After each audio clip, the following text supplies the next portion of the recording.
El 1 de septiembre de 1939, el mundo vio horrorizado cómo los ejércitos de la Alemania nazi entraban en Polonia, dando a conocer un nuevo y terrorífico concepto de guerra. La llamaron Blitzkrieg, guerra relámpago, y en menos de 8 meses iba a sumergir a toda Europa en el horror de la Segunda Guerra Mundial. ¿Cuál era el secreto de la maquinaria de guerra nazi? ¿Contaban con nueva y devastadora tecnología bélica? ¿O fue simplemente cuestión de una eficacia implacable?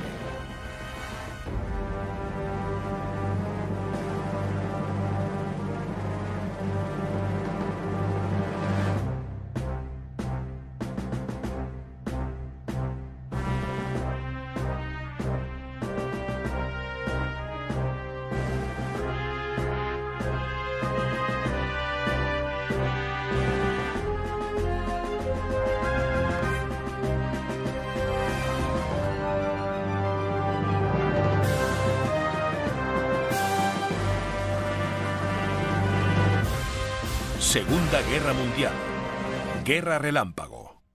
Polonia.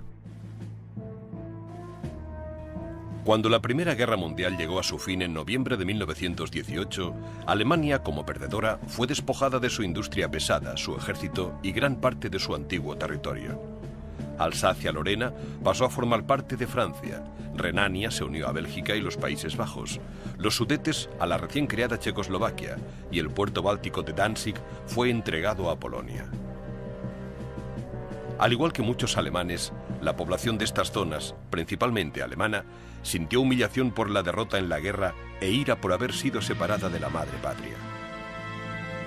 Cuando Adolf Hitler subió al poder en 1932, se encontró con una nación a las puertas del colapso social y económico, pero estaba decidido a reconstruir su país y vengarse de sus enemigos.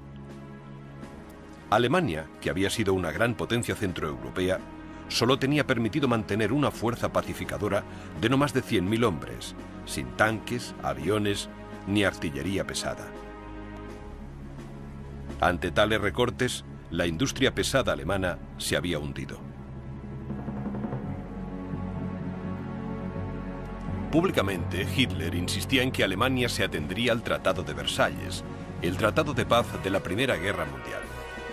Pero en claro desafío a las sanciones internacionales, emprendió la reconstrucción del ejército alemán como primer paso de un plan a largo plazo para recuperar los territorios que Alemania había perdido.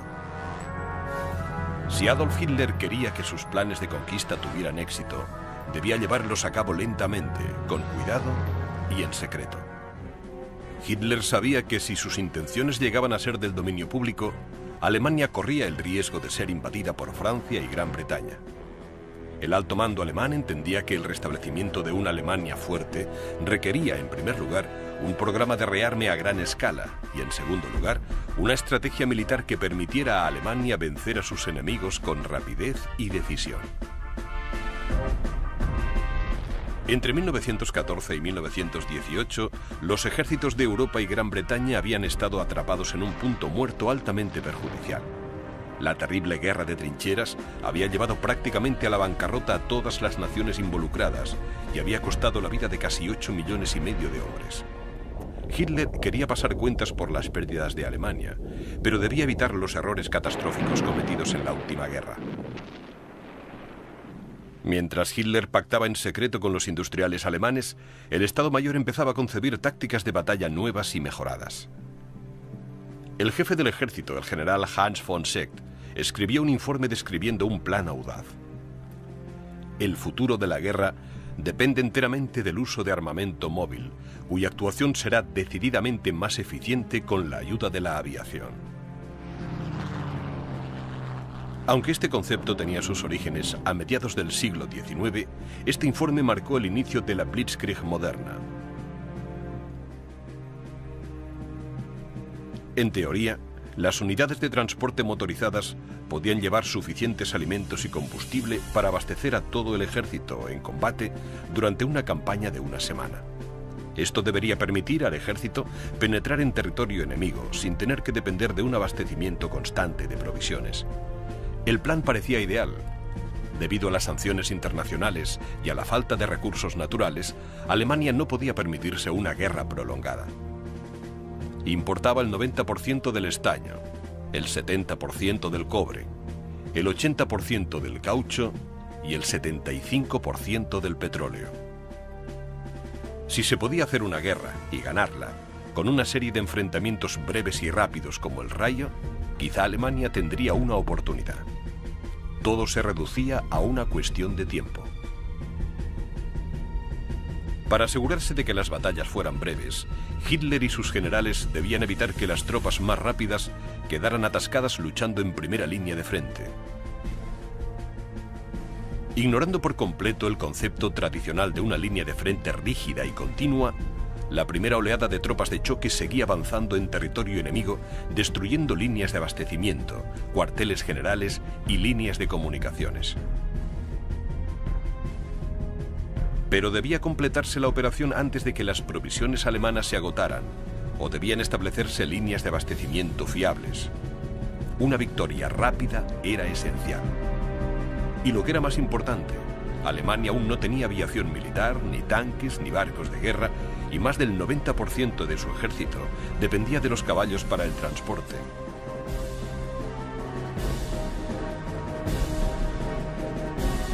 El rearme y la modernización se convirtieron en la máxima prioridad de Hitler. Se podían construir pequeños componentes de aviones y armamento en fábricas pequeñas y montarlos en otra parte. Pero la enorme maquinaria requerida para fabricar vehículos militares pesados, como los tanques, no podía construirse en unos pocos meses, ni siquiera en unos años.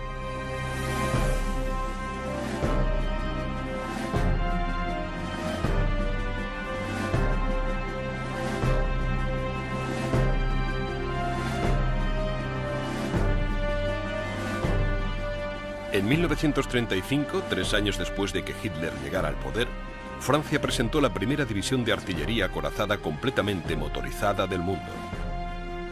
Hitler sabía que si no actuaba con rapidez, perdería su oportunidad de conquista. Estaba decidido a que eso no pasara.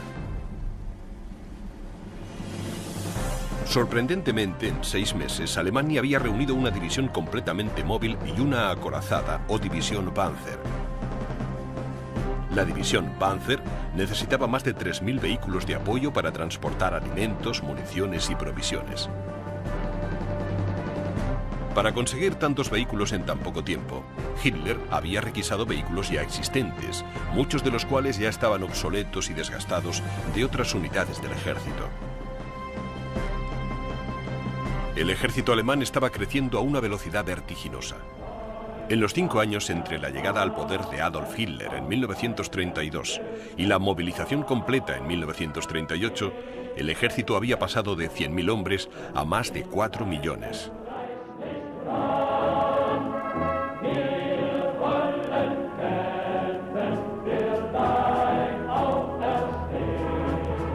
En consecuencia, la ya insuficiente cantidad de vehículos militares alemanes fue aún más insuficiente. Incluso se estaban trayendo caballos de tiro del ejército británico, que los estaba sustituyendo por vehículos motorizados.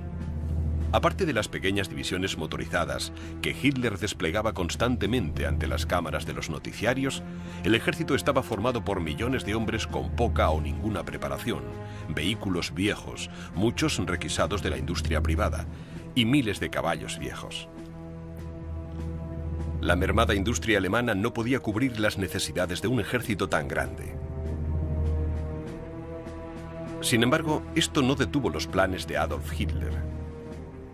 Poco a poco, estaba consiguiendo lo que quería: un ejército enorme para desfilar delante de las narices de sus enemigos europeos y británicos, y se deleitaba exagerando su tamaño y potencia.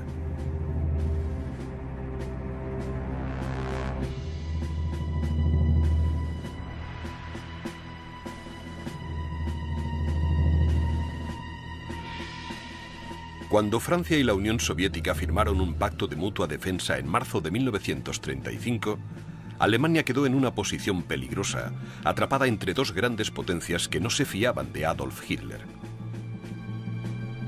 Hitler sabía que debía actuar antes de que sus enemigos se hicieran demasiado fuertes. El 27 de febrero de 1936, las tropas alemanas penetraron en tierras ocupadas por Bélgica, Holanda y Francia al entrar en Renania.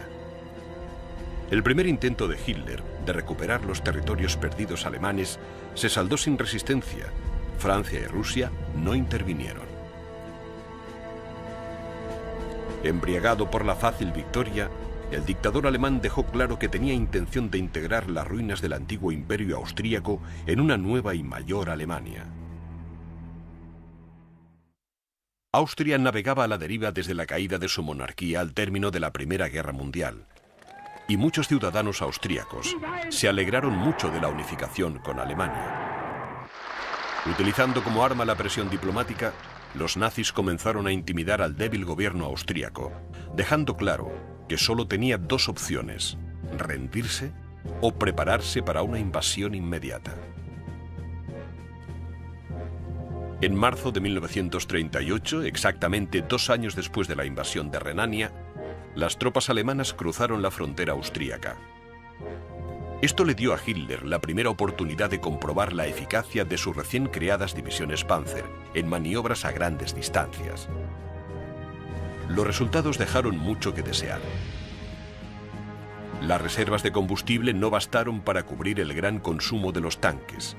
Las divisiones Panzer consumían cantidades enormes de combustible por cada kilómetro que avanzaban y se veían obligadas a detenerse para repostar. Para empeorar las cosas aún más de una tercera parte de los tanques se estropearon antes de llegar a la capital de Austria, Viena. Pero el comandante de la división, el general Heinz Guderian, aprendió mucho sobre la movilización de grandes divisiones acorazadas. No volvería a cometer los mismos errores. Sin embargo, Hitler estaba exultante. La invasión fue un éxito total y la Anschluss, o la incorporación de Austria al Tercer Reich, se había completado.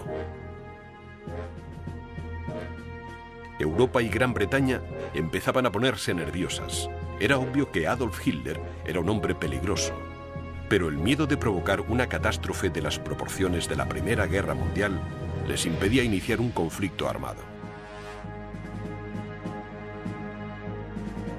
Hitler, triunfante, hacía mofa abiertamente de sus adversarios. Se refirió al primer ministro de Inglaterra y al de Francia como un puñado de viejas tías bebedoras de té y tachó a los diplomáticos extranjeros de gusanos cuando intentaron desesperadamente razonar con él.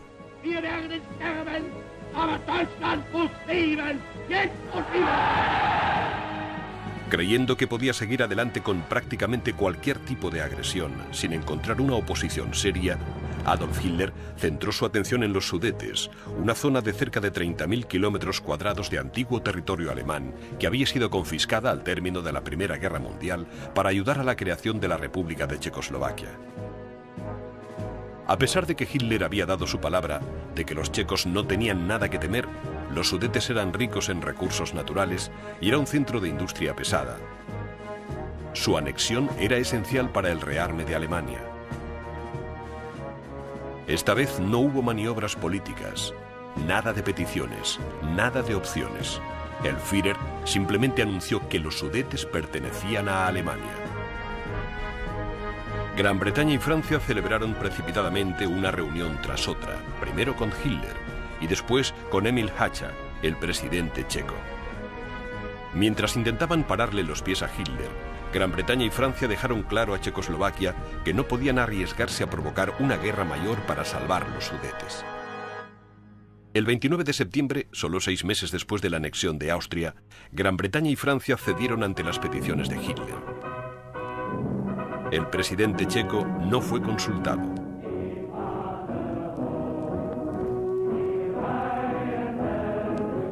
A la mañana siguiente, divisiones acorazadas alemanas entraron en los Sudetes y Hitler declaró: una vez solucionado el problema de los Sudetes, será el último territorio que le reclamo a Europa. De hecho, incluso mientras se estaban celebrando las negociaciones, Hitler y sus generales se preparaban para invadir el resto de Checoslovaquia.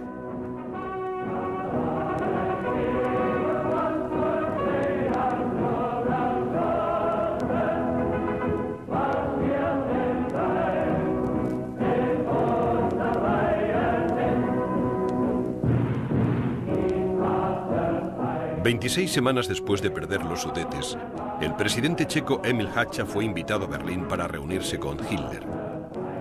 Allí sencillamente se le comunicó un ultimátum.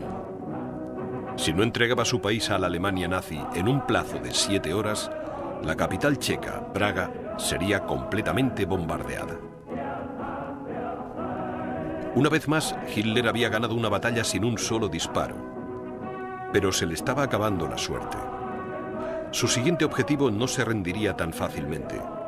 El nuevo ejército móvil de Hitler estaba a punto de ser probado en combate. Presionando la capacidad productiva y militar de Alemania hasta el límite, en la primavera de 1938 nacieron las Fuerzas Combinadas de Infantería, Artillería y Aire, con más de 4 millones de hombres. Aunque gran parte del equipo era un anticuado, había progresado mucho desde que Adolf Hitler había subido al poder 6 años antes. Este logro, sumado a la conquista de Renania, Checoslovaquia y Austria sin derramamiento de sangre, además de mantener a Francia, Gran Bretaña y Rusia fuera de su camino, llevaron a Adolf Hitler a creer que podía invadir Polonia con éxito y sin demasiados problemas. El odio que sentía Hitler por los polacos escapaba a toda razón. En una reunión con su Estado Mayor en agosto de 1938, dijo abiertamente lo que quería: matar sin piedad ni compasión a hombres, mujeres y niños de la raza polaca o que hablen polaco. En el centro de la ambición de Hitler por Polonia estaba la recuperación de la ciudad de Danzig. Como parte del Tratado de Paz firmado al término de la Primera Guerra Mundial, Danzig fue declarada ciudad libre y quedó bajo control internacional. Además, era uno de los puertos más grandes e importantes del Báltico. Antes de la Primera Guerra Mundial, Danzig había formado parte del Estado alemán de Prusia Oriental y aún contaba con más de 1 millón de ciudadanos alemanes que ahora quedaban separados de su patria por territorio polaco. Hitler creía que esta situación era intolerable e incluso antes de la invasión de Checoslovaquia había comenzado a reclamar la devolución de Danzig. Aunque las intenciones de Hitler eran obvias, Polonia se negó en firme a satisfacer sus demandas.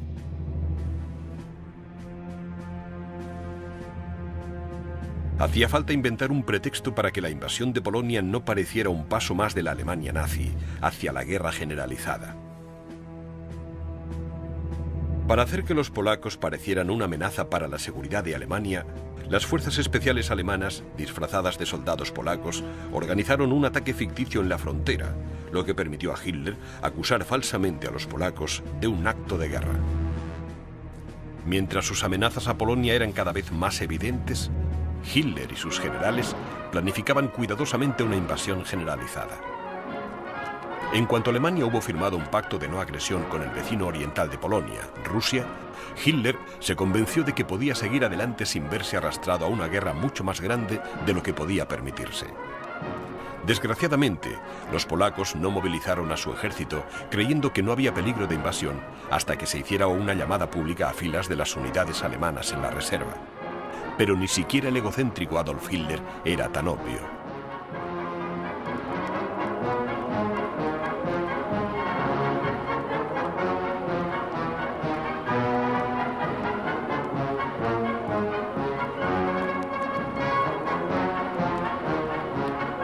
Con el pretexto de realizar maniobras militares, el ejército alemán empezó a desplegarse a lo largo de la frontera polaca la mañana del 26 de agosto de 1939.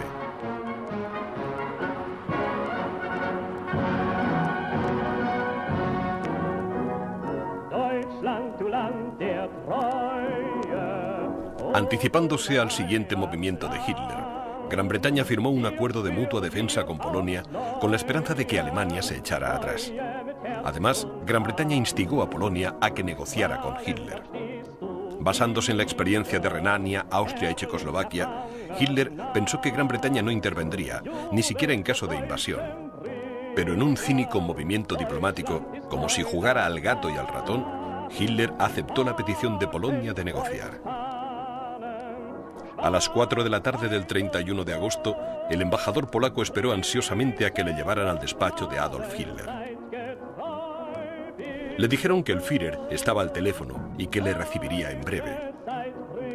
El embajador podría haberse marchado a casa. La llamada de teléfono era al alto mando alemán. Se les ordenó que siguieran adelante con la invasión de Polonia a la mañana siguiente. La eficacia de la Blitzkrieg estaba a punto de ser puesta a prueba. La invasión de Polonia había sido planeada a la perfección. Los oficiales de campaña habían recibido instrucciones precisas y en un avance de lo que sería la guerra moderna, se coordinaron estrechamente los ataques por tierra y por aire, pero el éxito definitivo dependería de la rapidez y la eficacia. Los generales nazis dejaron claros los objetivos del plan. El objetivo de la operación era la destrucción total de las fuerzas armadas polacas. La connotación política de la guerra requería que se realizaran ataques certeros y por sorpresa para terminar rápidamente. A las 4:45 de la mañana del 1 de noviembre de 1939, cerca de 1 millón de soldados alemanes y sus equipos atacaron simultáneamente la frontera polaca.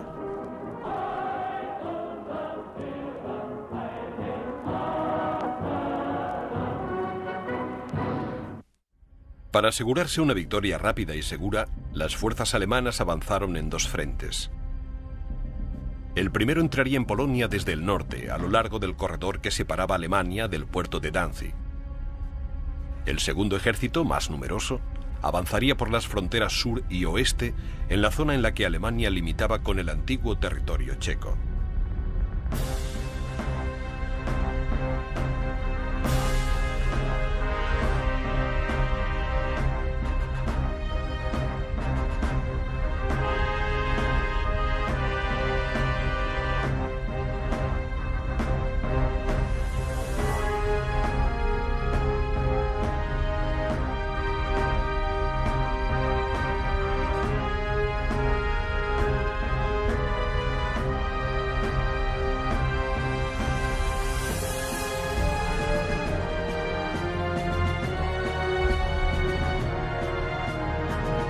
Unidades de choque alemanas encabezadas por tanques y coches blindados y secundadas por bombarderos Stuka y cazas Messerschmitt rompieron las líneas enemigas, pero en lugar de detenerse a luchar en la línea de frente, siguieron adelante, directamente hacia el corazón de Polonia.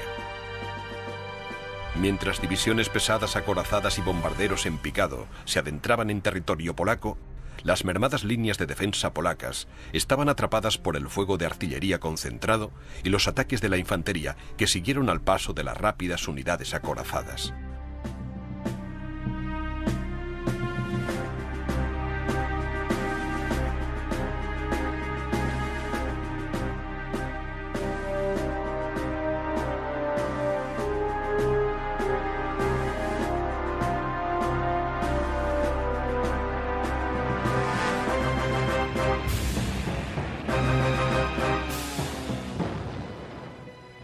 Todos los bombarderos en picado disponibles proporcionaron apoyo a las tropas de tierra alemanas.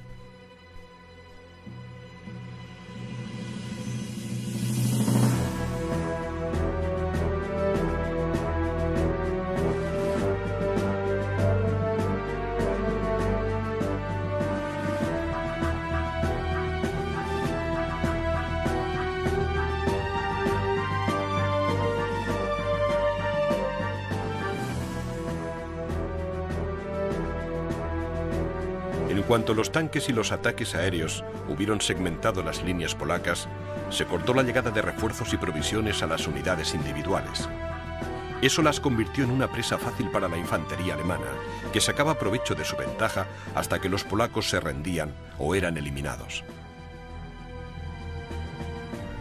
Obligando a los polacos a un aluvión constante de batallas campales cerca de la frontera alemana, Hitler esperaba mantener intactas sus propias líneas de abastecimiento y evitar que los polacos se retiraran para reorganizar sus defensas. El alto mando alemán esperaba en secreto que el rápido movimiento de las tropas y el equipamiento desviaría la atención del hecho de que los tanques y la artillería pesada, que aún eran terriblemente escasos, se repartían esporádicamente por todas las fuerzas alemanas. Si todo iba bien, la Blitzkrieg se movería tan rápido que no podría establecerse ninguna línea de frente permanente. Para deleite del alto mando alemán, las líneas de frente cambiaban de hora en hora, llevando a las fuerzas alemanas cada vez más hacia el centro de Polonia. Con las tropas polacas luchando por su vida, los tanques y los aviones alemanes empezaron a concentrarse en la destrucción de vías de tren, cuarteles militares, centros de comunicaciones y de abastecimiento, evitando así aún más que las fuerzas polacas se reagruparan. Puesto que la mayor parte de las líneas de tren que unían a los dos países se encontraban en el sur de Polonia, ese sería el primer objetivo del Grupo Sur del ejército alemán.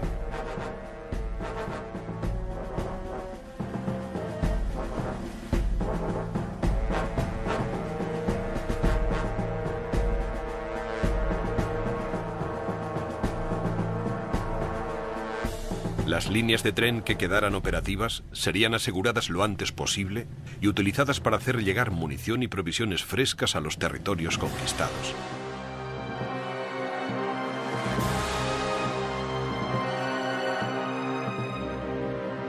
El objetivo principal del Grupo Norte del ejército era capturar Danzig y después dirigirse al sur, hacia la capital de Polonia, Varsovia. Eso evitaría que las fuerzas polacas en retirada establecieran una línea defensiva alrededor de la ciudad.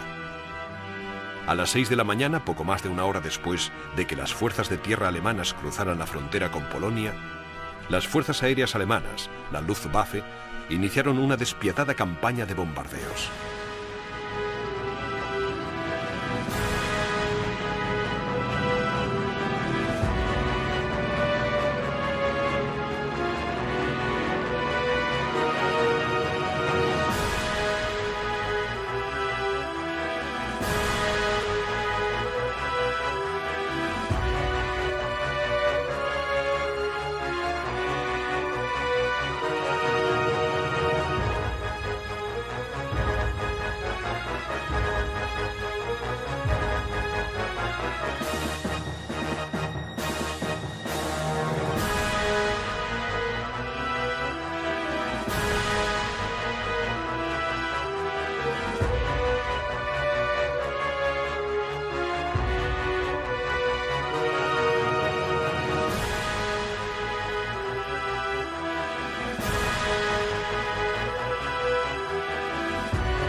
El ataque aéreo fue encabezado por 9 unidades de bombarderos en picado Junker Ju-87, cada uno provisto de una ruidosa sirena pensada para aterrorizar al enemigo a medida que se acercaban a él.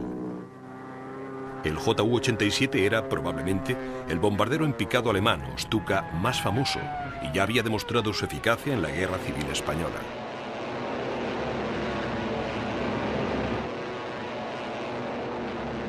Los Stukas podían soltar su carga con una precisión escalofriante, descendiendo súbitamente para soltar su carga mortal sobre las ciudades y las tropas polacas.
En cada ataque aéreo, los Stukas eran protegidos por gigantescas formaciones de cazas Messerschmitt, que eran capaces de ahuyentar a los aviones polacos o de virar para atacar los pocos enclaves antiaéreos que tenía Polonia.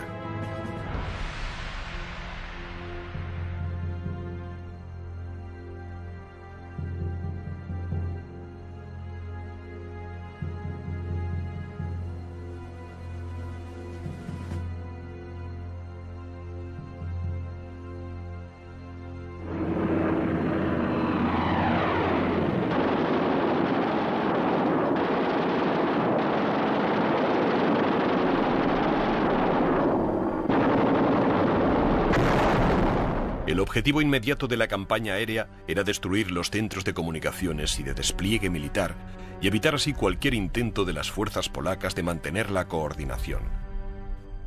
Desde el principio de la campaña, la capital de Polonia, Varsovia, fue sometida a intensos ataques aéreos y los campos de aviación polacos fueron destruidos sistemáticamente antes de que muchos de sus aviones pudieran despegar.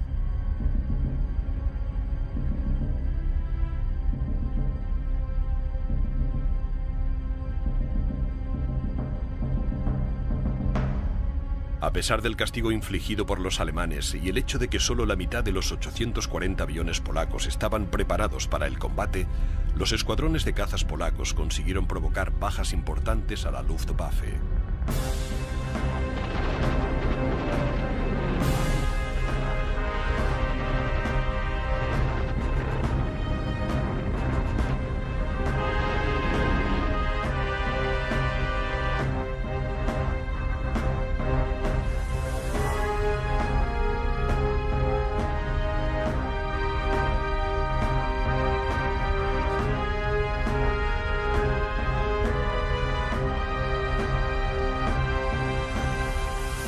Al término del primer día de enfrentamientos, la Blitzkrieg iba según el plan.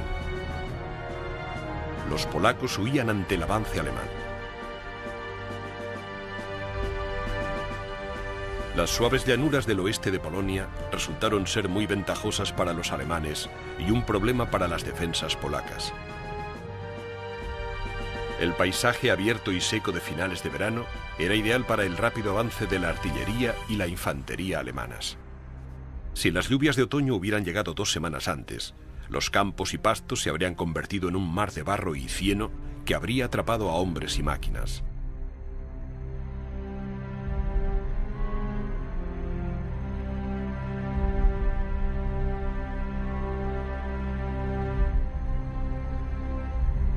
Para los polacos, el problema no era el terreno en sí, sino la cantidad de este que debían defender.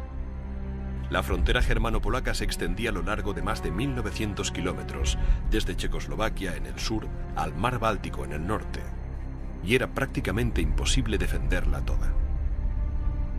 De lo único que los polacos podían estar razonablemente seguros era de que probablemente se abriría un frente en el corredor de tierra que separaba el norte de Alemania de la ciudad de Danzig. En consecuencia, casi una tercera parte de las fuerzas polacas disponibles fueron enviadas a proteger esa zona. Los alemanes, sin embargo, realizaron el avance principal a través de la frontera suroeste para capturar el mayor número posible de ferrocarriles. Puede que a fin de cuentas nada hubiera cambiado para los polacos. El avance alemán estaba tan bien planeado que seguramente nada de lo que los polacos hubieran hecho habría detenido la ofensiva nazi.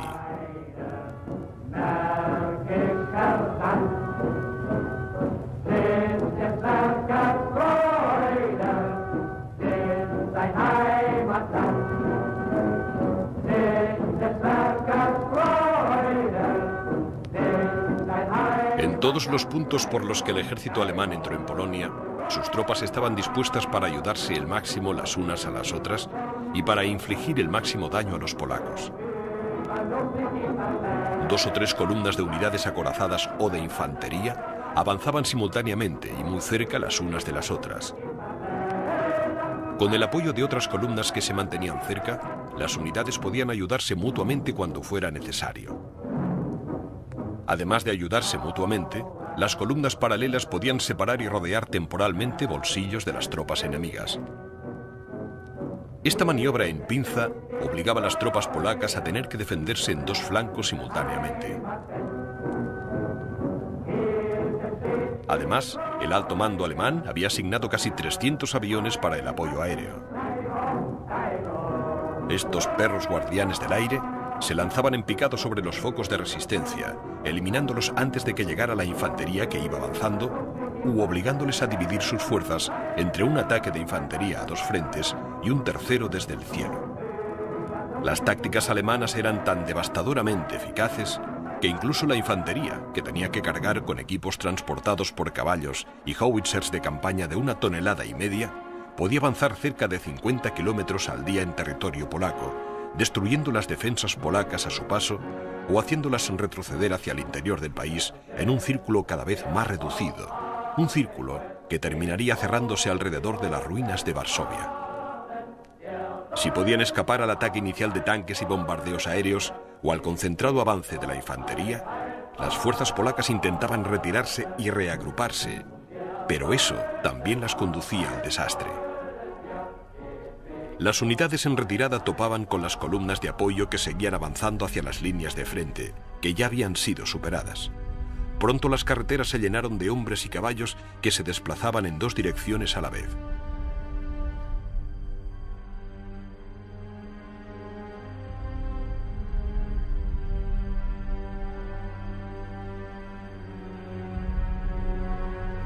Eran blancos fáciles para las rápidas unidades de tanques y artillería, así como de bombarderos Stuka, que literalmente utilizaban a las confusas masas de tropas polacas que avanzaban y retrocedían para practicar su puntería, bombardeándolas antes de que pudieran organizarse para defenderse. Para las unidades polacas en primera línea de frente, uno de los mayores peligros venía de la artillería de campaña alemana, que disparaba proyectiles de hasta 15 centímetros de diámetro y con un alcance efectivo de hasta 16 kilómetros. Estos cañones eran fáciles de transportar con caballos o vehículos motorizados y proporcionaban a la infantería alemana una potencia de fuego rápida y devastadora.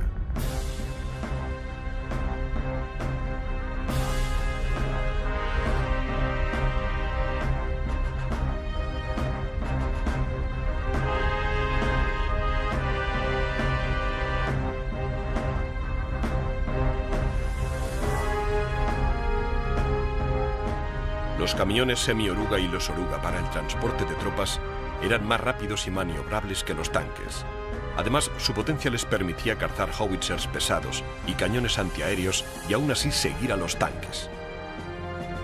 Los legendarios tanques alemanes o Panzers, a pesar de su temible aspecto y sus supuestas capacidades, eran el arma alemana de primera línea de frente más limitada. Lentos y difíciles de controlar, eran blancos fáciles en los estrechos confines de los centros urbanos, así que fueron relegados a rondar por el campo en grupos, destrozando emplazamientos de la artillería polaca, dispersando las tropas y destrozando cruces de vías ferroviarias, plantas de utilidad pública y centros de comunicaciones. Con una superioridad numérica de 15-1 ante los tanques polacos, los Panzers tenían poco de qué preocuparse. Sin duda, Hitler estaba ansioso por hacer alarde de su recién desarrollada potencia naval. Un ataque a la ciudad portuaria de Danzig debería haber sido una oportunidad perfecta. Irónicamente, el único barco alemán que entró en acción fue el Schleswig-Holstein, un viejo veterano de la Primera Guerra Mundial que había sido relegado a barco de entrenamiento. Aún así, el Schleswig-Holstein se acercó peligrosamente a la costa de Polonia el 1 de septiembre y casi a bocajarro bombardeó brutalmente la guarnición polaca.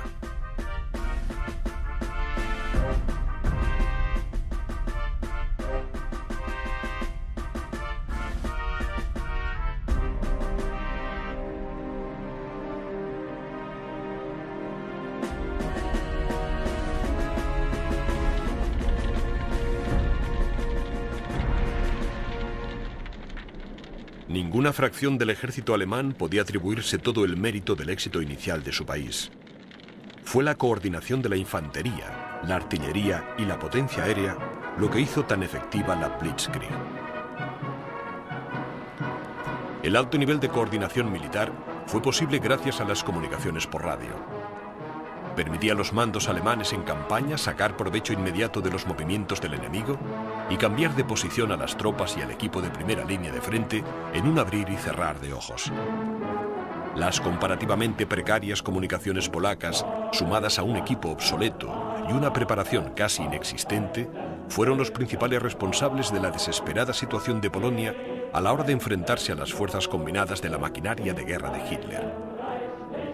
La superioridad alemana en cuanto a coordinación y comunicaciones se hacía evidente en el excepcional control de mando del torrente de acorazados en expansión. Estos avances rápidos y profundos de los acorazados fueron la clave del éxito de la Blitzkrieg. Gracias a la velocidad y al elemento sorpresa, los alemanes se aseguraban de desestabilizar sistemáticamente las defensas polacas.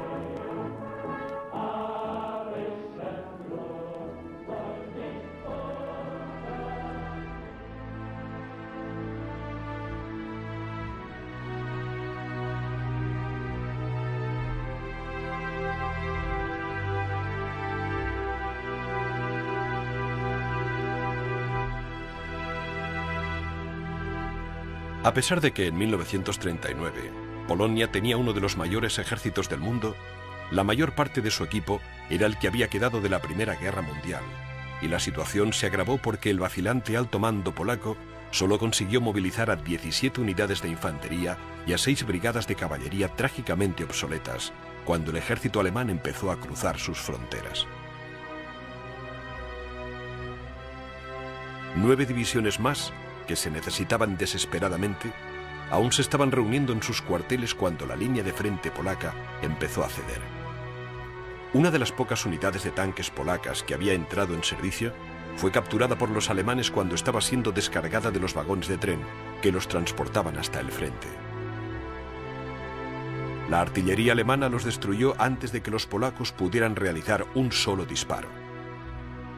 Pero cuando el ejército alemán se enfrentó a los polacos cara a cara, se encontraron con un enemigo deseoso de luchar con valentía para proteger su país.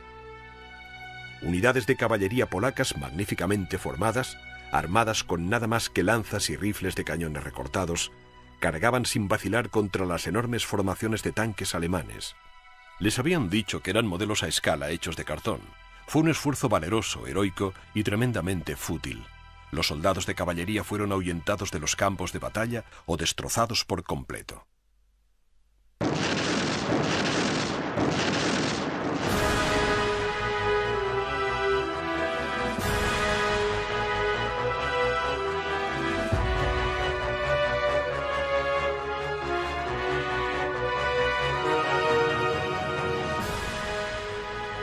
Solo 4 días después del inicio de la invasión, el ejército alemán había avanzado más de 80 kilómetros dentro del territorio polaco.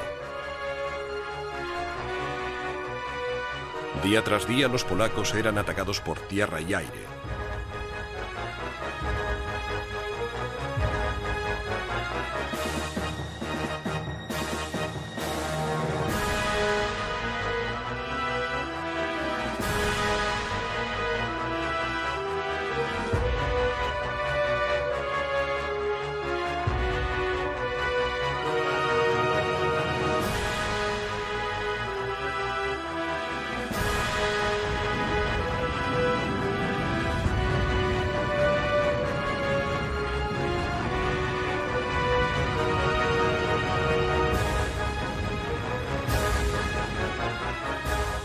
La maniobra en pinza de los alemanes rodeaba y capturaba una unidad polaca tras otra, y las que quedaban se retiraban en un desesperado esfuerzo por llegar a Varsovia, donde esperaban crear una última barrera defensiva para proteger la capital.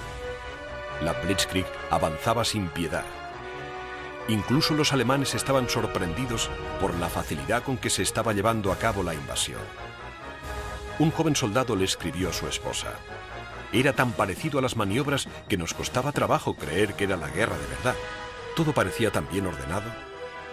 El 9 de septiembre, solo el 9º día de combate, el grupo norte del ejército alemán, que venía del corredor de Danzig, y el grupo sur, que venía desde el suroeste, se encontraron en la ciudad de Lubov, dividiendo así Polonia en dos. Cada uno de estos ejércitos había recorrido 320 kilómetros dentro del territorio polaco en poco más de una semana.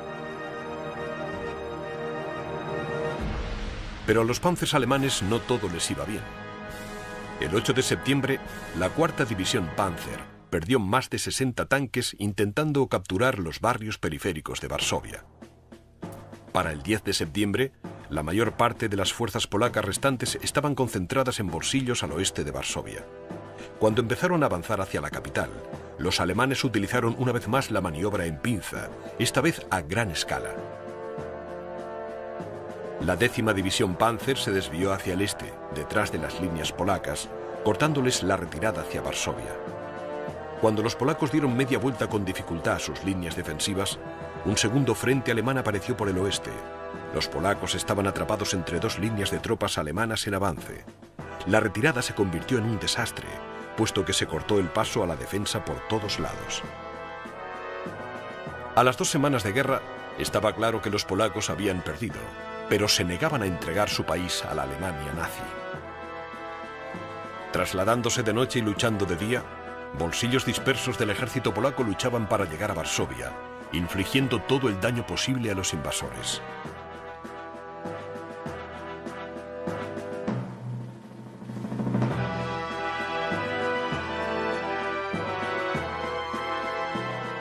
Atacaron las líneas de abastecimiento y los flancos alemanes, destruyendo todo lo que tenían a su alcance. El 17 de septiembre, los focos dispersos del ejército alemán estaban irremisiblemente atrapados en las ruinas de Varsovia, levantando defensas y abriendo trincheras desesperadamente ante el círculo cada vez más estrecho de soldados enemigos. Aquí, entre las ruinas bombardeadas de la que una vez fue una hermosa ciudad, los polacos pospusieron lo inevitable durante 12 días, a pesar de los ataques constantes desde tierra y los bombardeos aéreos de saturación. Los molinos de harina de las afueras de la ciudad se convirtieron en muros de fuego que arrasaron la ciudad. Hacía tiempo que se había cortado el abastecimiento de agua y electricidad, y las líneas de ferrocarril que podían haber traído refuerzos y provisiones eran un amasijo de hierros.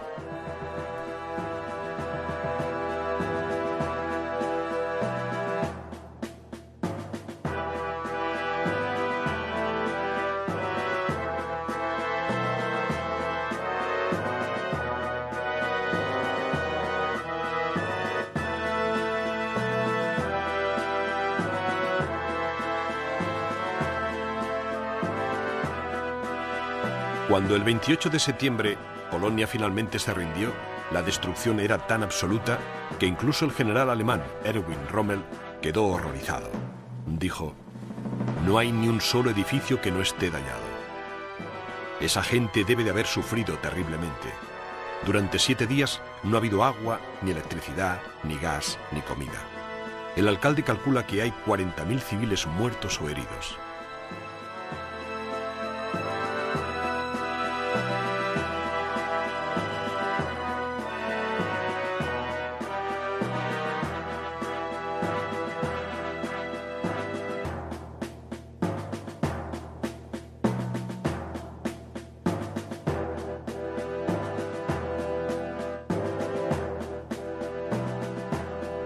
Aunque fuera difícil de creer, Polonia aún no había pasado lo peor. Todos los territorios que quedaban al este de las líneas alemanas fue entregado a la Unión Soviética como gesto de buena voluntad de Adolf Hitler. Pero puede que los supervivientes polacos atrapados en territorio ruso tuvieran suerte. Detrás del ejército alemán llegaban unidades de las SS especialmente seleccionadas, con la misión de capturar y asesinar a los intelectuales polacos. Profesores, médicos, policías, miembros del clero de cualquier confesión, judíos, terratenientes, nobles y trabajadores del gobierno debían ser exterminados. Tras la primera semana de enfrentamientos, los comandantes de las SS ya se jactaban de 200 asesinatos al día. Para cuando Polonia finalmente se rindió, menos del 3% de las clases altas seguía con vida. Polonia iba a convertirse en una enorme cantera de trabajadores al servicio de la maquinaria de guerra alemana.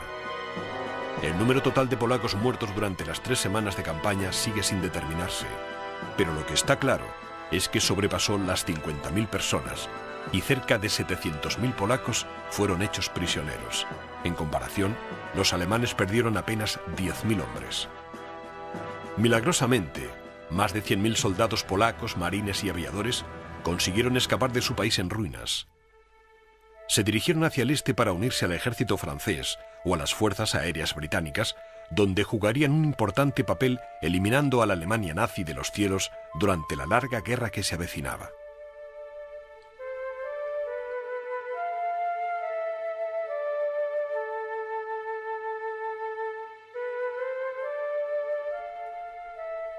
Hitler y el alto mando alemán estaban orgullosos de sus logros. La Blitzkrieg estaba siendo un éxito de la eficacia militar y la organización alemanas. Habían vencido a un enemigo casi indefenso y habían dado a sus soldados más experiencia en el campo de batalla que cualquier otra potencia europea. La moderna y motorizada maquinaria de guerra alemana había aplastado al ejército y las fuerzas aéreas polacas, que no estaban preparados para otro conflicto como la Primera Guerra Mundial. La velocidad y la apabullante audacia de las avanzadillas de los acorazados alemanes, con la ayuda de la eficacia mortal de los Stukas, habían dado al mundo la primera muestra de la Blitzkrieg. Las fábricas polacas fueron reconvertidas para manufacturar bienes y provisiones para la creciente maquinaria de guerra alemana. El pueblo polaco era obligado a deslomarse para sus nuevos señores en los infames campos de trabajo.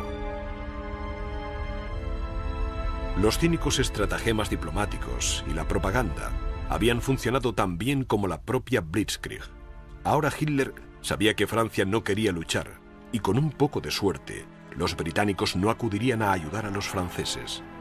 Adolf Hitler podía realizar tranquilamente su siguiente movimiento. A pesar de sus amenazas, Inglaterra y Francia le habían permitido aplastar Polonia sin mover un dedo.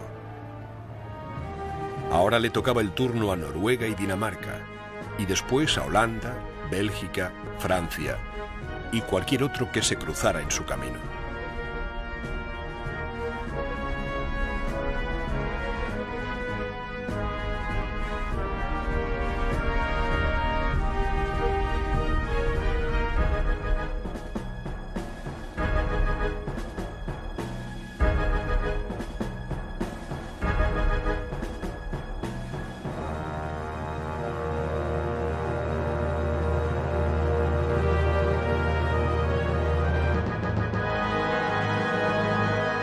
Hasta el momento, a Adolf Hitler y a la Alemania nazi todo les iba viento en popa.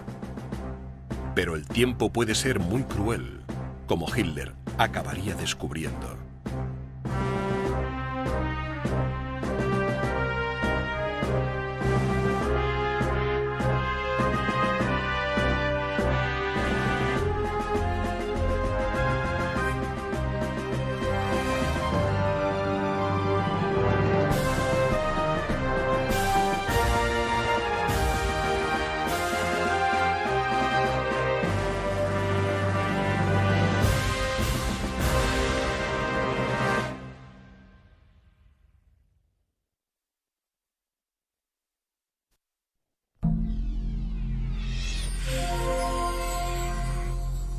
Tanques polacos, los Panzers tenían poco de qué preocuparse.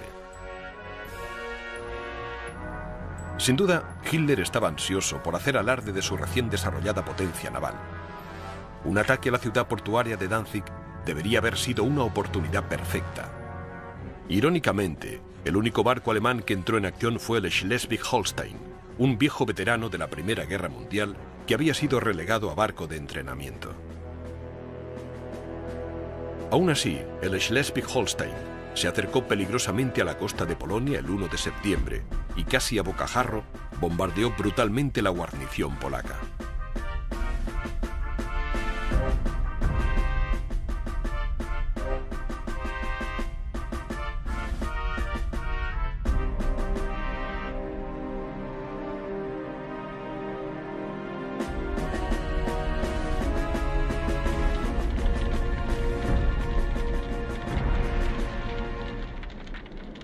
Ninguna fracción del ejército alemán podía atribuirse todo el mérito del éxito inicial de su país. Fue la coordinación de la infantería, la artillería y la potencia aérea lo que hizo tan efectiva la Blitzkrieg. El alto nivel de coordinación militar fue posible gracias a las comunicaciones por radio.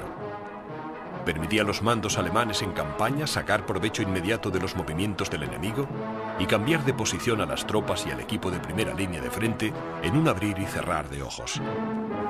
Las comparativamente precarias comunicaciones polacas, sumadas a un equipo obsoleto y una preparación casi inexistente, fueron los principales responsables de la desesperada situación de Polonia a la hora de enfrentarse a las fuerzas combinadas de la maquinaria de guerra de Hitler. La superioridad alemana en cuanto a coordinación y comunicaciones se hacía evidente en el excepcional control de mando del torrente de acorazados en expansión. Estos avances rápidos y profundos de los acorazados fueron la clave del éxito de la Blitzkrieg. Gracias a la velocidad y al elemento sorpresa, los alemanes se aseguraban de desestabilizar sistemáticamente las defensas polacas.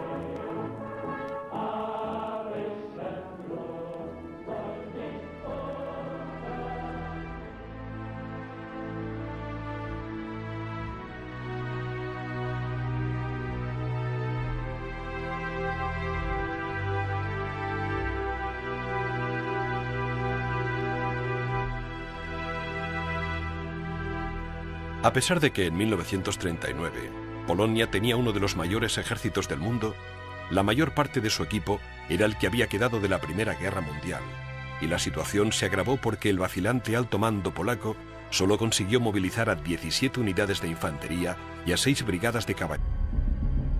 Para las unidades polacas en primera línea de frente, uno de los mayores peligros venía de la artillería de campaña alemana, que disparaba proyectiles de hasta 15 centímetros de diámetro y con un alcance efectivo de hasta 16 kilómetros.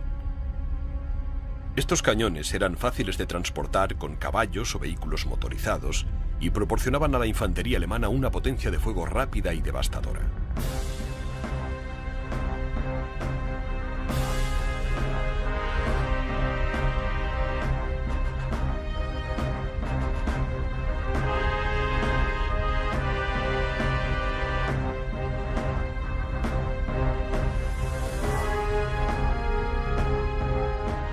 Los camiones semi-oruga y los oruga para el transporte de tropas eran más rápidos y maniobrables que los tanques.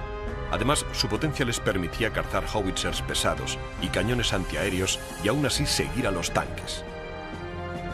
Los legendarios tanques alemanes o Panzers, a pesar de su temible aspecto y sus supuestas capacidades, eran el arma alemana de primera línea de frente más limitada.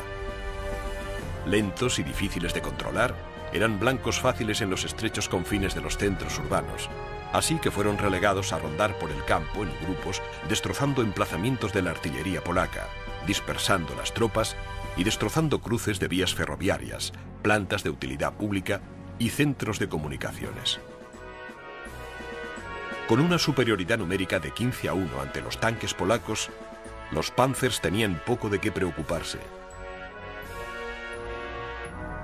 Sin duda, Hitler estaba ansioso por hacer alarde de su recién desarrollada potencia naval.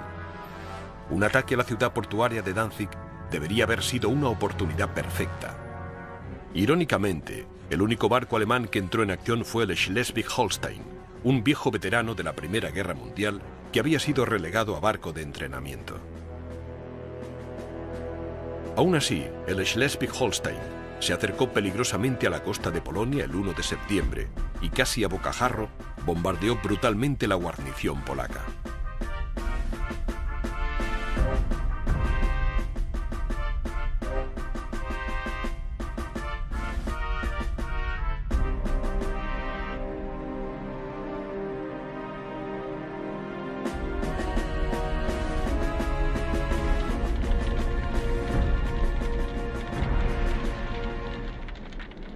Ninguna fracción del ejército alemán podía atribuirse todo el mérito del éxito inicial de su país. Fue la coordinación de la infantería, la artillería y la potencia aérea lo que hizo tan efectiva la Blitzkrieg. El alto nivel de coordinación militar fue posible gracias a las comunicaciones por radio. Se hacía evidente en el excepcional control de mando del torrente de acorazados en expansión. Estos avances rápidos y profundos de los acorazados fueron la clave del éxito de la Blitzkrieg. Gracias a la velocidad y al elemento sorpresa, los alemanes se aseguraban de desestabilizar sistemáticamente las defensas polacas.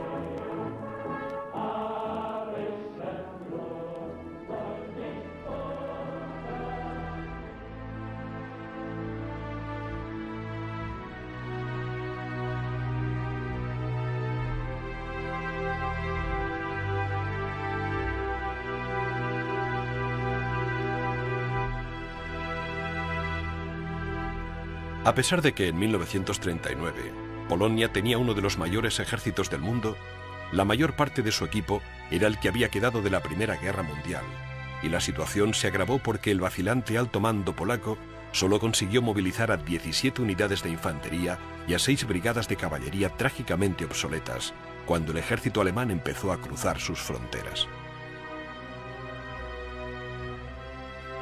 9 divisiones más, que se necesitaban desesperadamente, aún se estaban reuniendo en sus cuarteles cuando la línea de frente polaca empezó a ceder. Una de las pocas unidades de tanques polacas que había entrado en servicio fue capturada por los alemanes cuando estaba siendo descargada de los vagones de tren que los transportaban hasta el frente. La artillería alemana los destruyó antes de que los polacos pudieran realizar un solo disparo. Pero cuando el ejército alemán se enfrentó a los polacos cara a cara, se encontraron con un enemigo deseoso de luchar con valentía para proteger su país. Unidades de caballería polacas magníficamente formadas, armadas con nada más que lanzas y rifles de cañones recortados, cargaban sin vacilar contra las enormes formaciones de tanques alemanes. Les habían dicho que eran modelos a escala hechos de cartón. Fue un esfuerzo valeroso, heroico y tremendamente fútil. Los soldados de caballería fueron ahuyentados de los campos de batalla o destrozados por completo.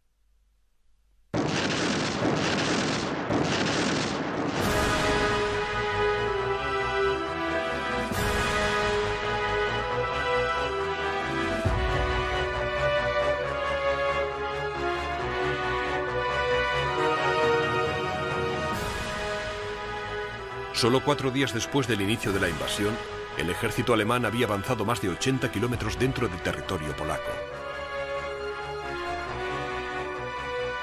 Día tras día los polacos eran atacados por tierra y aire.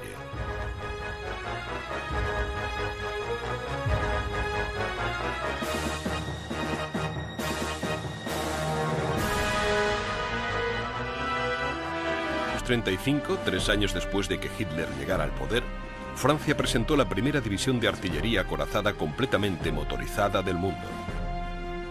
Hitler sabía que si no actuaba con rapidez, perdería su oportunidad de conquista. Estaba decidido a que eso no pasara.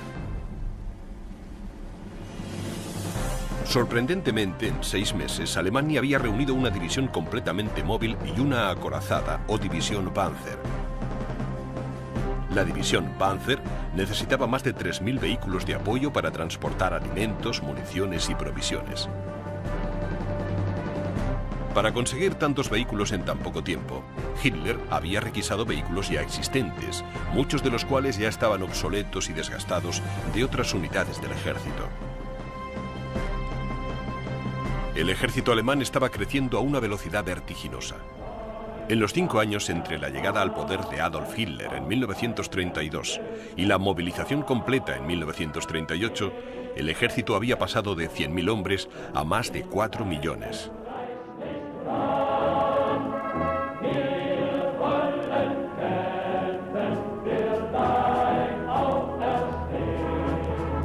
En consecuencia, la ya insuficiente cantidad de vehículos militares alemanes fue aún más insuficiente. Incluso se estaban trayendo caballos de tiro del ejército británico, que los estaba sustituyendo por vehículos motorizados. Aparte de las pequeñas divisiones motorizadas que Hitler desplegaba constantemente ante las cámaras de los noticiarios, el ejército estaba formado por millones de hombres con poca o ninguna preparación, vehículos viejos, muchos requisados de la industria privada, y miles de caballos viejos. La mermada industria alemana no podía cubrir las necesidades de un ejército tan grande.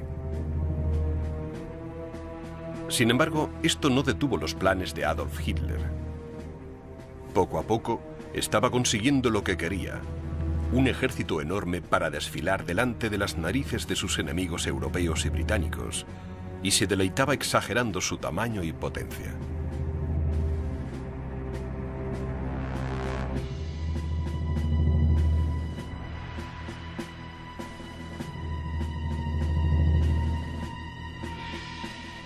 Cuando Francia y la Unión Soviética firmaron un pacto de mutua defensa en marzo de 1935, Alemania quedó en una posición peligrosa, atrapada entre dos grandes potencias que no se fiaban de Adolf Hitler. Hitler sabía que debía actuar antes de que sus enemigos se hicieran demasiado fuertes. El 27 de febrero de 1936, las tropas alemanas penetraron en tierras ocupadas por Bélgica, Holanda y Francia al entrar en Renania. Los alemanes se aseguraban de desestabilizar sistemáticamente las defensas polacas.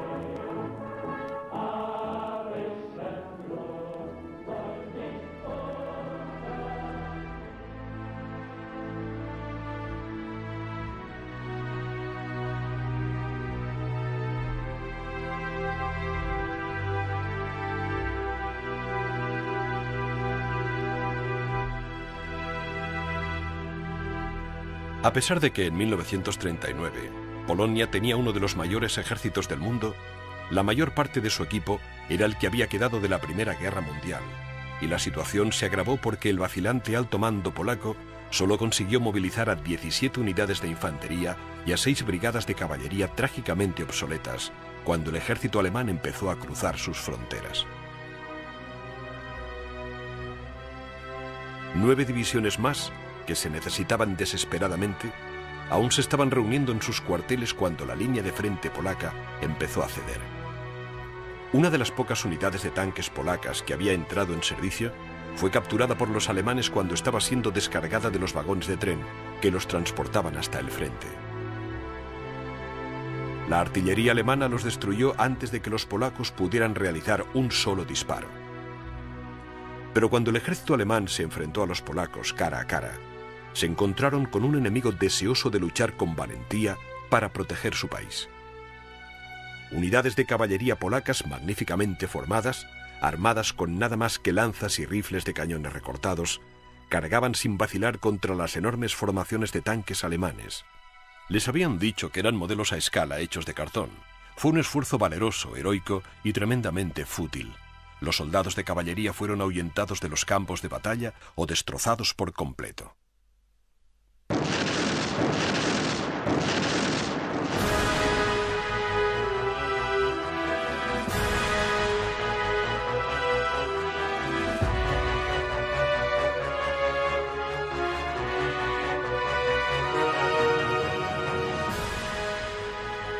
Solo 4 días después del inicio de la invasión, el ejército alemán había avanzado más de 80 kilómetros dentro del territorio polaco.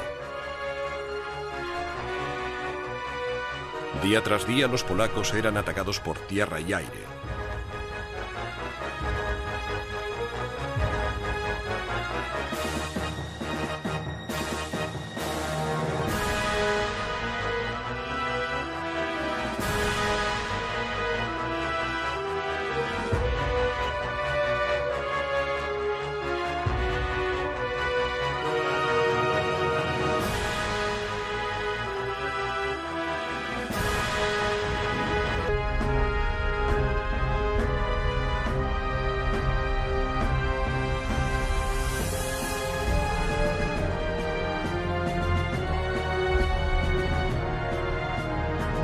Unidades de choque alemanas encabezadas por tanques y coches blindados y secundadas por bombarderos Stuka y cazas Messerschmitt rompieron las líneas enemigas, pero en lugar de detenerse a luchar en la línea de frente, siguieron adelante, directamente hacia el corazón de Polonia. Mientras divisiones pesadas acorazadas y bombarderos en picado se adentraban en territorio polaco, las mermadas líneas de defensa polacas estaban atrapadas por el fuego de artillería concentrado y los ataques de la infantería que siguieron al paso de las rápidas unidades acorazadas.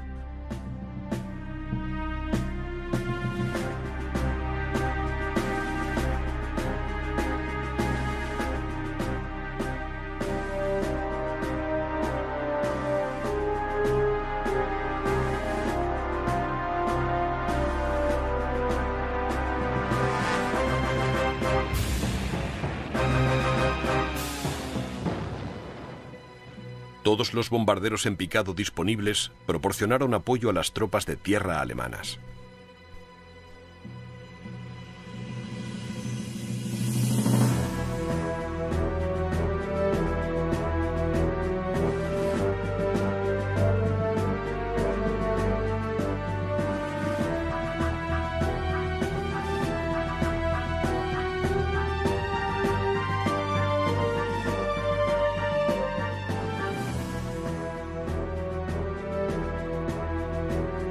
cuanto los tanques y los ataques aéreos hubieron segmentado las líneas polacas, se cortó la llegada de refuerzos y provisiones a las unidades individuales.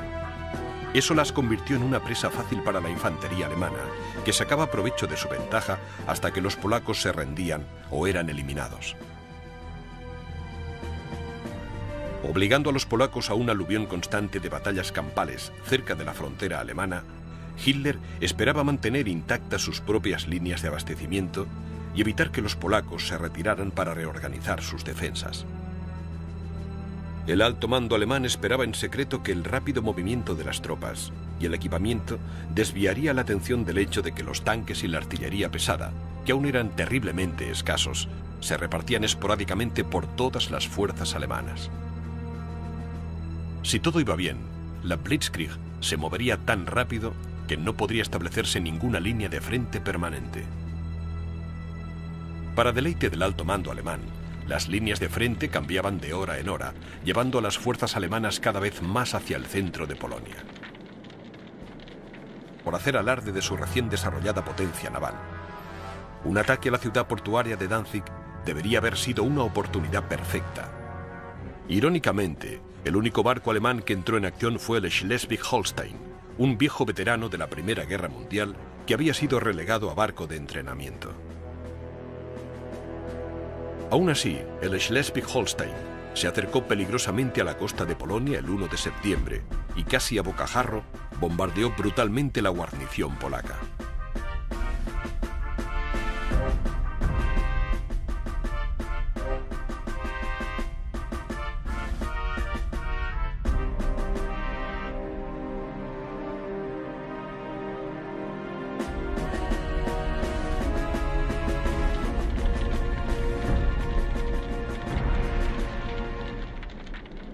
Ninguna fracción del ejército alemán podía atribuirse todo el mérito del éxito inicial de su país. Fue la coordinación de la infantería, la artillería y la potencia aérea lo que hizo tan efectiva la Blitzkrieg. El alto nivel de coordinación militar fue posible gracias a las comunicaciones por radio. Permitía a los mandos alemanes en campaña sacar provecho inmediato de los movimientos del enemigo y cambiar de posición a las tropas y al equipo de primera línea de frente en un abrir y cerrar de ojos.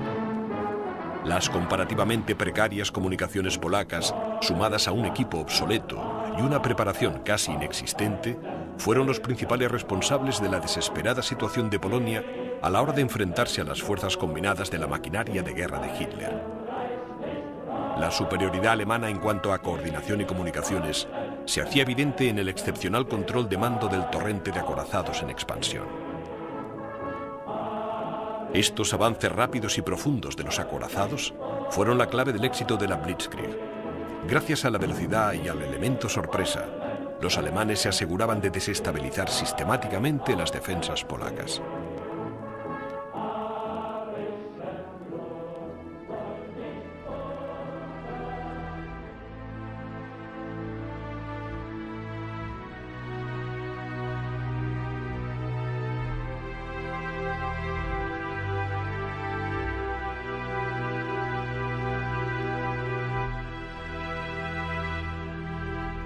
A pesar de que en 1939 Polonia tenía uno de los mayores ejércitos del mundo, la mayor parte de su equipo era el que había quedado de la Primera Guerra Mundial, y la situación se agravó porque el vacilante alto mando polaco solo consiguió movilizar a 17 unidades de infantería y a 6 brigadas de caballería trágicamente obsoletas, cuando el ejército alemán empezó a cruzar sus fronteras.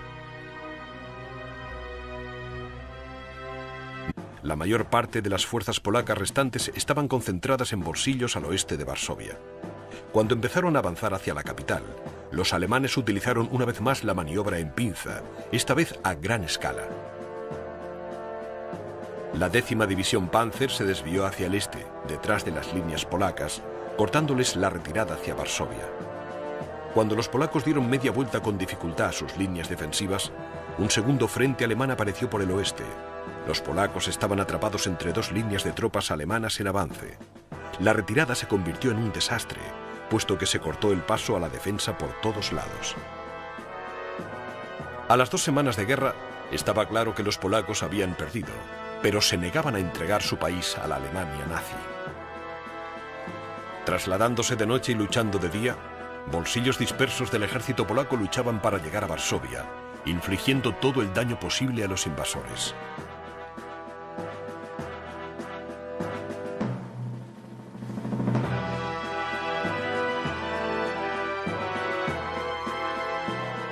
Atacaron las líneas de abastecimiento y los flancos alemanes, destruyendo todo lo que tenían a su alcance.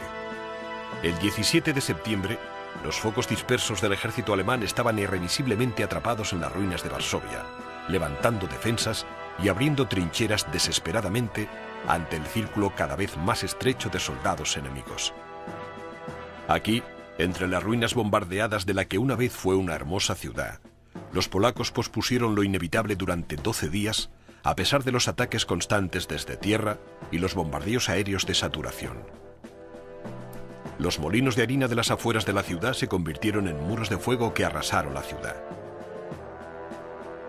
Hacía tiempo que se había cortado el abastecimiento de agua y electricidad, y las líneas de ferrocarril que podían haber traído refuerzos y provisiones eran un amasijo de hierros.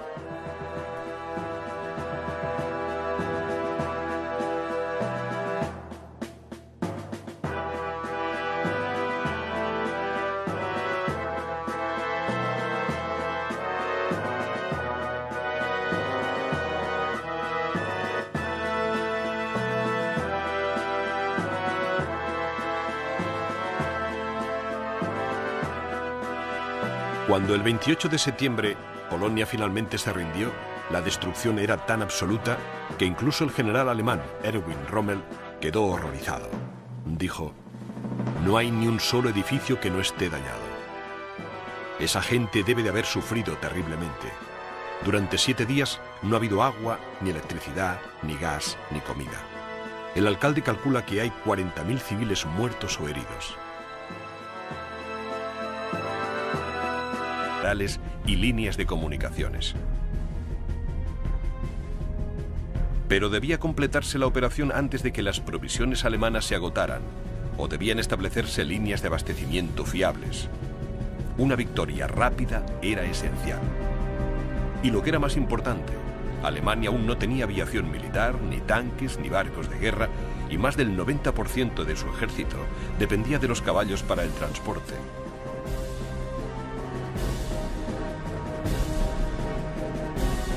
El rearme y la modernización se convirtieron en la máxima prioridad de Hitler. Se podían construir pequeños componentes de aviones y armamento en fábricas pequeñas y montarlos en otra parte, pero la enorme maquinaria requerida para fabricar vehículos militares pesados, como los tanques, no podía construirse en unos pocos meses, ni siquiera en unos años.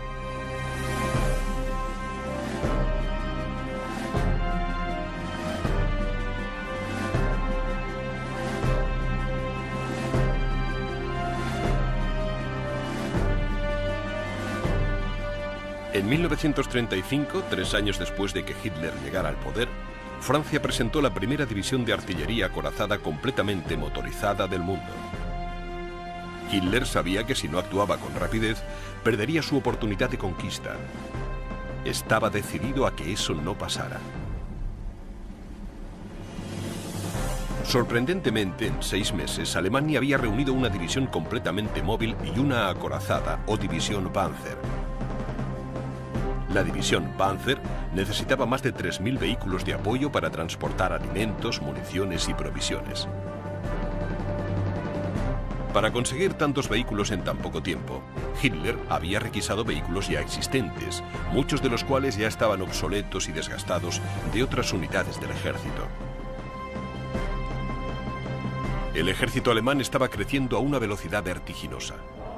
En los 5 años entre la llegada al poder de Adolf Hitler en 1932 y la movilización completa en 1938, el ejército había pasado de 100.000 hombres a más de 4 millones.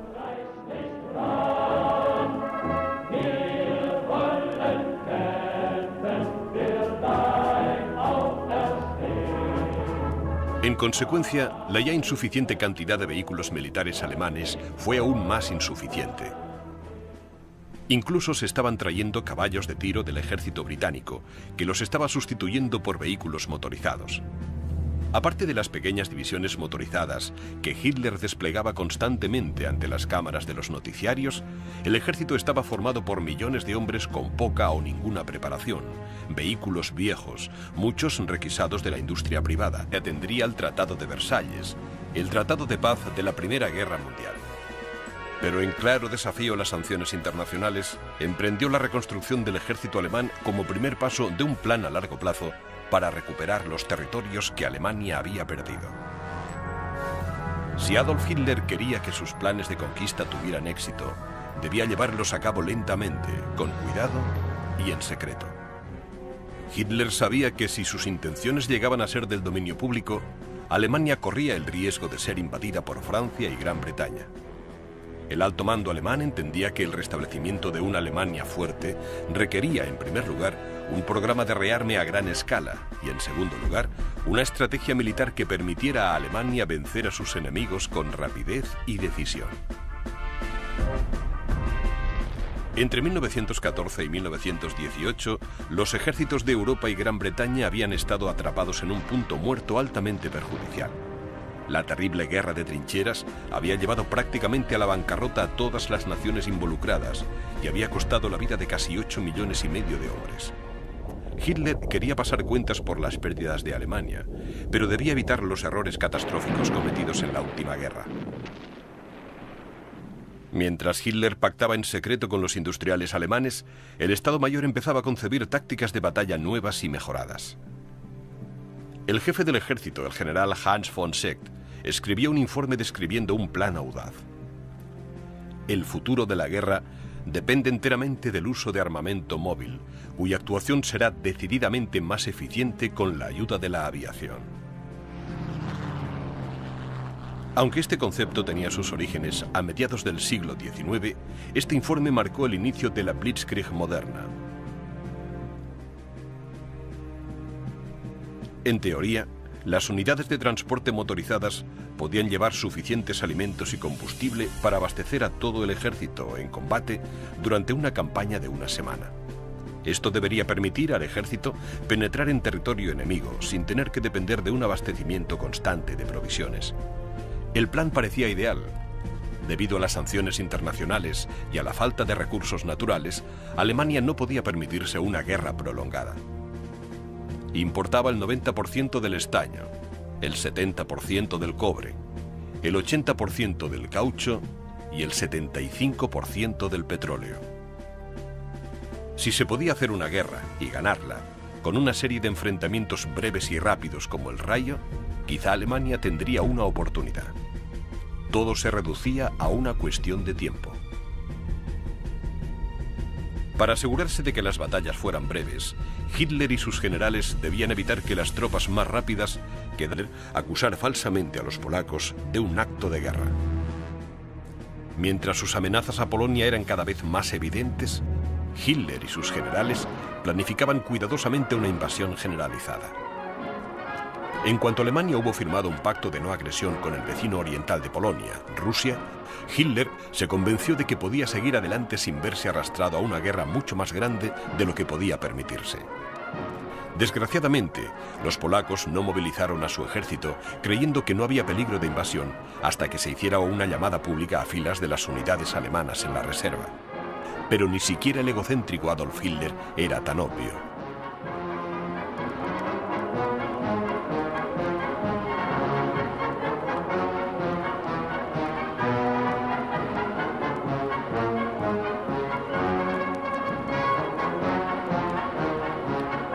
Con el pretexto de realizar maniobras militares, el ejército alemán empezó a desplegarse a lo largo de la frontera polaca la mañana del 26 de agosto de 1939.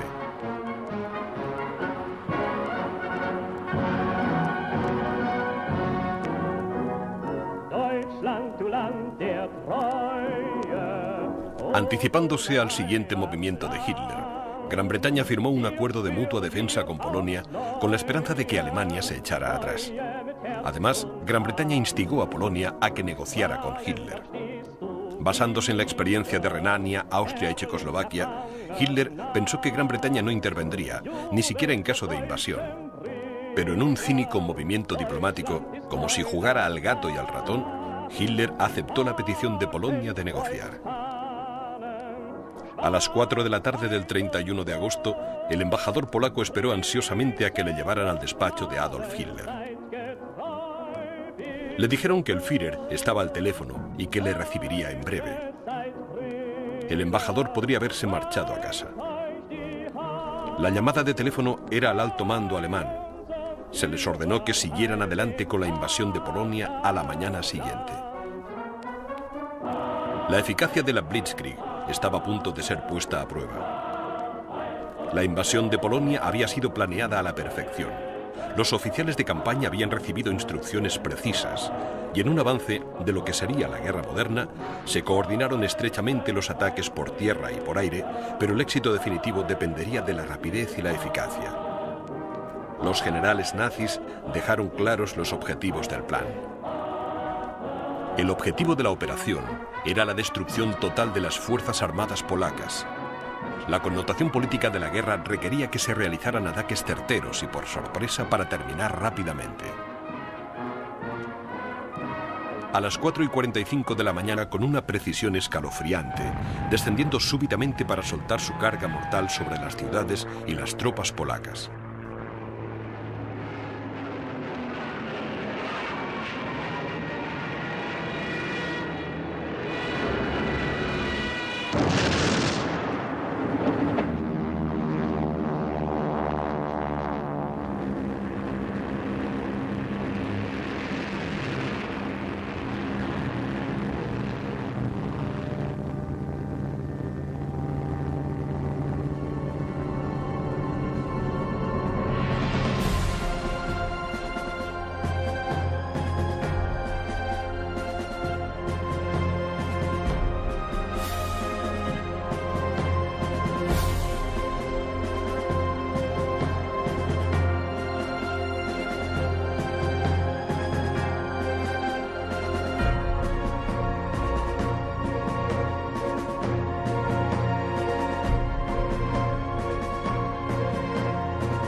En cada ataque aéreo, los Stukas eran protegidos por gigantescas formaciones de cazas Messerschmitt, que eran capaces de ahuyentar a los aviones polacos o de virar para atacar los pocos enclaves antiaéreos que tenía Polonia.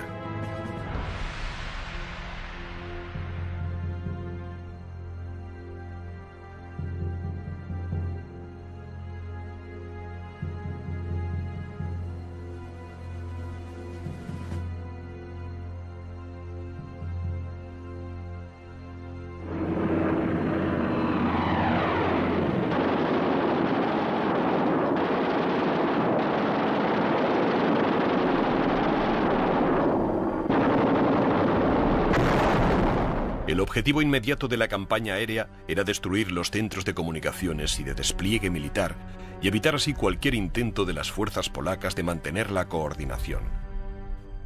Desde el principio de la campaña, la capital de Polonia, Varsovia, fue sometida a intensos ataques aéreos y los campos de aviación polacos fueron destruidos sistemáticamente antes de que muchos de sus aviones pudieran despegar.